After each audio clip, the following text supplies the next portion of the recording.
Hi folks, my name is Michael Neff. I'm the founder and director of Gears Sports, and today I'm making a video on how Gears shows side bend and spinal turn and a hand path. So I got like over 100 texts, emails, direct messages from people asking me how we define this and what does it mean and how do you measure it and why it's important. And this is in response to the AMG video that went out that kind of was refuting what Milo Lines was saying about them. And I really am proud of those two guys, the two groups for, amicably, kind of getting together and saying, hey, look, no harm, no foul. Let's just move on. I think there was a misunderstanding there. And, I have a lot of respect for all the parties involved there. So I think it's kind of cool that we had a debate and there was a lot of discussion. There was, I don't know, there was a lot of views, like over 100,000 views of this video. So I've got a lot of I got a lot of questions about it. And so I thought I'd make this video to kind of discuss it. Okay. So rightward side bend. Gears uses 3 different marker sets. In this particular one, we're using our 28 marker set and on the body, and then there's 6 on the golf club. Gears is the only system in the world that gives body data and entire club data at the same time. And we're talking like grip, wrist, shaft, club head, bulge and roll, touch, the whole thing. And and it's very accurate. We are tracking these markers to 0.2 millimeters, which is the thickness of a piece of paper. And I am happy to do a Phantom camera test on at 20,000, 50,000, 100,000, million frames per second, whatever you guys want, however long you want to take. I'm happy to do a Phantom test to prove our marker accuracy. 0.2 millimeters, that's the thickness of a piece of paper. This exact camera is being used at Johns Hopkins to do spinal surgeries, gait analysis, research grade. We're accurate. And I'm finding more and more that I'm having to explain that now that the markerless systems are claiming to be more accurate than the camera systems. So I just wanted to make sure we're clear on that.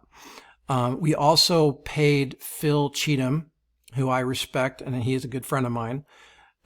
We paid him, when we started off with Gears, we paid him to give us his algorithm from the AMM system.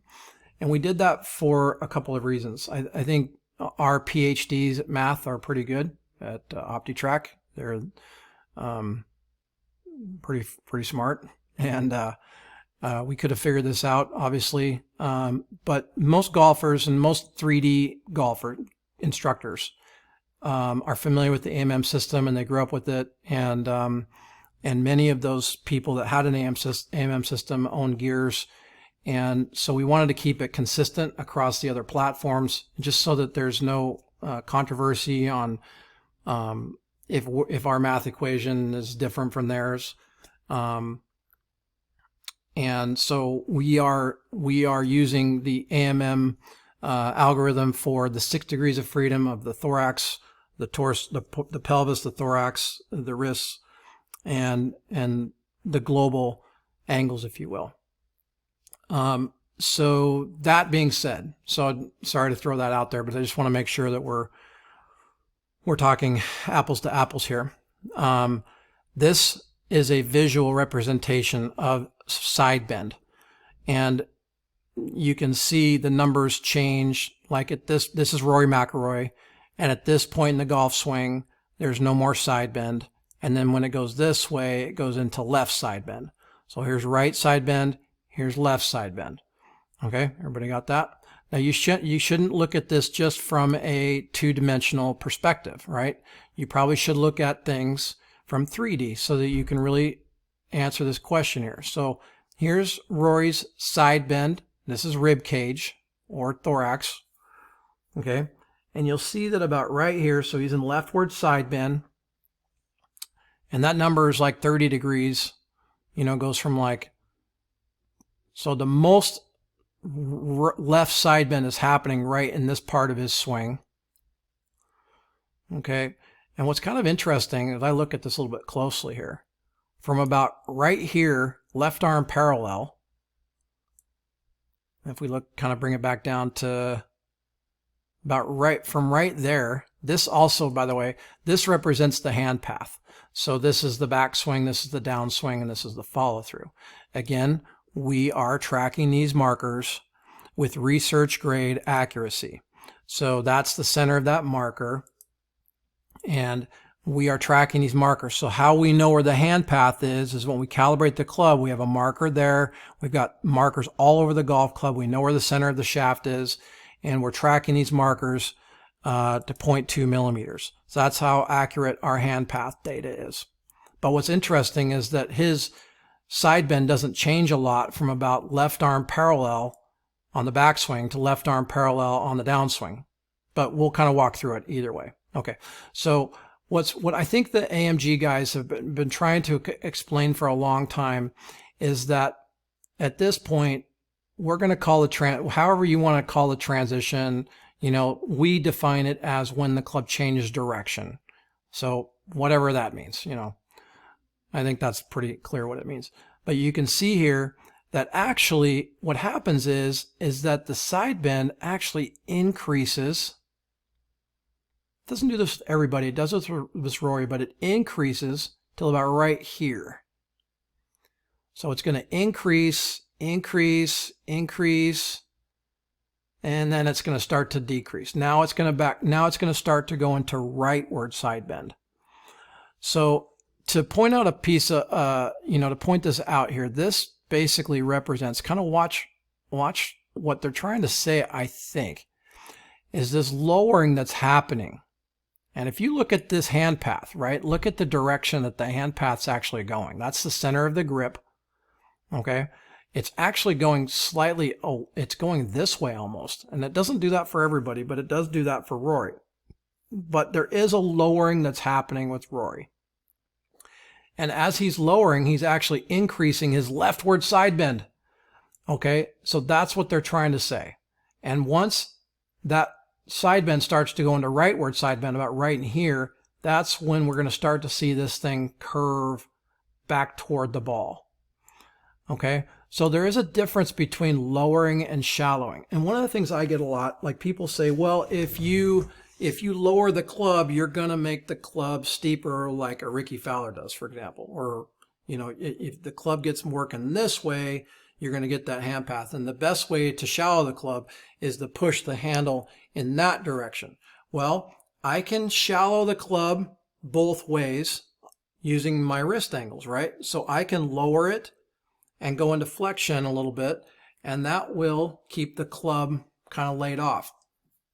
So just because I'm moving my handle out doesn't mean that it's going to shallow. And in fact, most of the time what we see in the amateurs is when they kind of do this action, when they basically move the handle out like this. So you can shallow it by doing this. You can shallow it by doing this, like Sergio does. So there's a lot of different ways to do that. And that's why I think we need to separate these two words, lowering and shallowing, because you can do either and both. And everybody's a little bit different. And Rory here is basically lowering the handle without side bend, without increasing his rightward side bend. I think at the end of the day, that's what the AMG boys are trying to say. I'm pretty sure. Now, as we start to get into rightward side bend, it's not going to really pour on until pretty late, you know, kind of, we're starting to, about right in here, we're going to see a lot of pour on of right side bend. So again, we should probably look at this from this angle. Okay. So right here, there's going to be a lot of right side bend happening. And about right here is when the right side is where it goes back down to zero. It's going towards even more. So it's still in left side bend, but it's moving towards right side bend. So that means it is side bending to the right while it's coming down. Nobody disagrees with that. And as we get into that impact zone, we're going to see past parallel, the increase, the right side bend continues until about right somewhere in here where it's going to be probably maxed out. Yeah, right there. So that's basically when we have the most rightward side bend is all the way through there. Okay.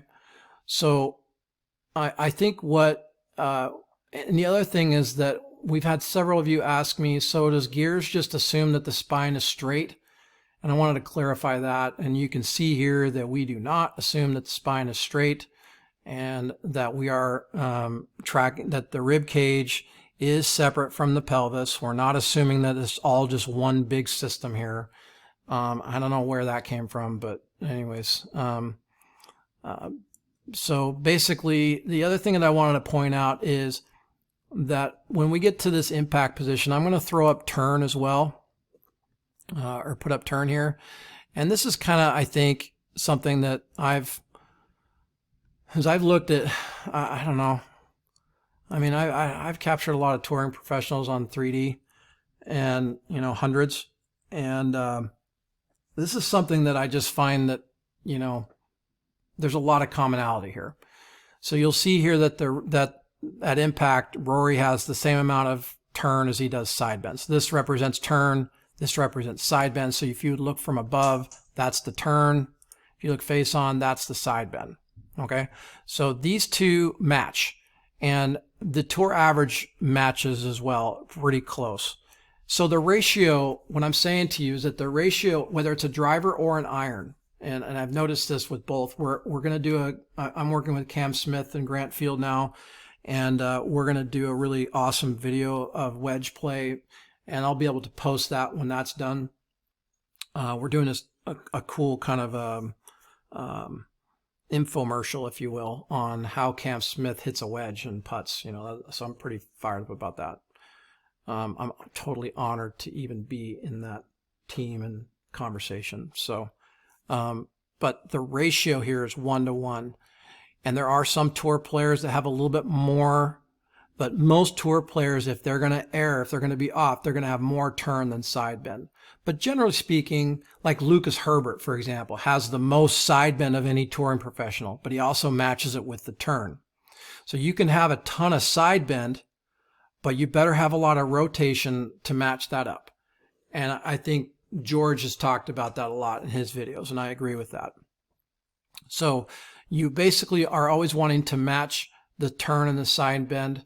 The best way to do that is, in my opinion, to make sure that the club does not get too steep coming down, because if it gets too over the top or gets too steep coming down, then the player has to go into hard right side bend late, and that's when we start to get into that stuck flip action. And I see that quite a bit in good amateurs and even at college level, and some in the mini tours. I see that kind of as a common problem. And I think the root of that, in my opinion, with better players, is that the equipment is too upright and too long. So if a player goes into a lot of side bend, they usually do that. A good player goes into excessive side bend, and they get the club underneath them too much because they're afraid of hooking it. And a lot of that has to do with the lie angle of the clubs being so upright, the driver being so long and upright these days. But that's another topic for another discussion. So lowering versus shallowing, I think we need to, so this club is not steepening, it's kind of just staying there, and it's kind of staying at the same relative angle right here. It hasn't really pitched out this way, and it hasn't really lowered a lot this way. But the handle path comes down from the top at that tradition, and it does it without increasing the rightward side bend. So that side bend does not happen until about right here. That's about the point with Rory where the side bend starts to really pour on. So anyways, that's my 2 cents. For what it's worth. I hope you enjoyed it. Let me know if you have any questions, and look forward to learning a lot more about the shoulder coming up. Long live golf, long live optical motion capture.